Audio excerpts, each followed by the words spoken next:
خواجہ قطب الدین صاحب پہ بھی الزام لگتے رہے. ایک الزام یہ بھی لگا کہ قریب چلے گئے. ہوا کیا؟ جب بادشاہ مرید ہوا تو کہنے لگا حضرت جی میں نے بادشاہی نہیں کرنی, میں نے اب خانقاہ میں رہنا ہے. تو فرمایا بیٹا تو چھوڑ دے گا تو کوئی ظالم بیٹھ جائے گا. تو حضور پھر کیا حکم ہے؟ فرمانے لگے تو نے کرنی ہے. تو کہا حضور آپ وہ کہاں ہوتے ہیں, میں کہاں ہوتا ہوں, دل ہی نہیں لگتا. تو آپ فرمانے لگے میں ڈیرا اٹھا کے تیرے قریب لے آتا ہوں. خواجہ صاحب 1 کلومیٹر کے فاصلے پر ڈیرا اٹھا کے لے آئے. فرمانے لگے میں تیری تربیت کرتا رہوں گا, تو مخلوق کا بھلا کرتے رہنا. صلی اللہ علیہ, تو حضور کی امت کا اللہ اکبر. وہ قریب, اس وقت بھی لوگوں نے بڑی باتیں کی کہ دیکھو جی بادشاہ تھا نا تو پیر صاحب بھی نیڑے آ گئے. لوگ دیکھتے نہیں کہ اصل بات کیا ہے. خیر وقت گزر گیا, بادشاہی مرید ہو گیا, تو پھر دلی سارے میں اسلام, اتنا عدل انصاف. ہندوؤں کو بات پسند نہ آئی, انہوں نے کچھ مسلمان خرید لیے. سلطان شمس الدین التمش بیٹھا ہے دربار میں, جاگ رہے ہیں نا آپ لوگ سب, کہیے صلی اللہ علیہ. بڑی غور سے سننے والی بات. ایک دن سلطان شمس الدین تمش دربار میں بیٹھا ہے, قاضی عدالت بھی بیٹھے ہیں, مقدمات سنے جا رہے ہیں. باہر سے رونے کی آواز آنے لگی, چیخنے چلانے کی. بی بی بیان کر رہی, کیا ہو گیا کیا ہو گیا. وہ ٹال لگے ہوتے تھے بادشاہوں کے, وہ بجنے لگے, زور ہونے لگا. بادشاہ نے کہا اس فریادی کو جلدی بلاؤ. وہ اندر عورت آئی تو چیخ چیخ کے رو رو کے اس نے اپنے کپڑے پھاڑ پھاڑ کے, برا حال, 2 مہینے کا بچہ. لوگ اس کی آہو زاری پر اس کی طرف متوجہ. بی بی کیا ہوا, پانی پلاؤ بٹھاؤ, یہ کیا ہو گیا.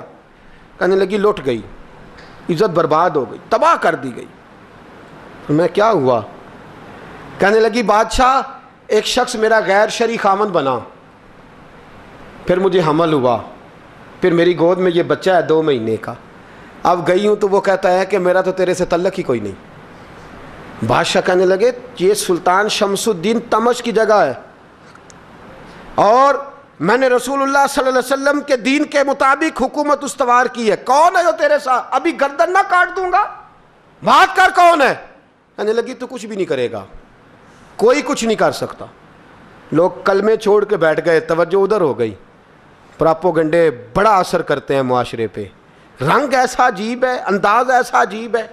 فرمایا بات تو کر. اس عورت کی آواز گونجی تو حالات ہی خراب ہو گئے. کہنے لگی بادشاہ حوصلہ پیدا کر سننے کا. کہا تو بات کر. کہنے لگی میرے گود میں جو بچہ ہے یہ قطب الدین بختیار کاکی کا ہے, یہ تیرے پیر کی ناجائز اولاد ہے. اٹھاؤ, پروفیسر سلیم چشتی نے PhD کی ہے, وہ لکھ رہے ہیں اس واقعے کو. تیرے پیر کا ناجائز بچہ ہے. ہاتھ کانپنے لگے بادشاہ کے. کہنے لگے یا اللہ کبھی تو قیامت برپا کر دے تو معاملہ ٹھیک ہو جائے, میں تیری زبان کھینچ دوں گا تیری گر. تو نے بات کیسے کی؟ کہنے لگی میں نے کہا تھا نا تیرے اندر حوصلہ نہیں, میری عزت تار تار ہو گئی اور تو پیر بچا رہا ہے.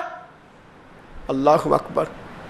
سلطان شمس الدین تمش آسمان کی طرف دیکھ کے کہنے لگے مولا مجھ مجرم کو جس کی برکت سے اٹھا کے تو نے مسجد میں پہنچایا, آج مجھے تو نے کس امتحان میں ڈال دیا, یہ کیا رنگ تو نے زندگی کا بنایا ہے. کہنے لگی بلا اسے, اڑاب گردن. اللہ اکبر. خواجہ قطب الدین بختیار کاکی, ذرا اس جگہ پہ اپنے آپ کو کھڑا کر کے دیکھ میرے دوست. جو شخص دلی کے بازار میں نکلے تو دکانیں بند ہو جائیں, عورتیں گھروں میں گھس جائیں, جس کے نام پر چرچے ہوں دین کے, وہ شخص لاٹھی ٹکاتا ٹکاتا. عرس منانے آسان ہے, ڈھول ڈمکے کر کے گھروں کو جانا آسان ہے, پر ذرا ان کی راہ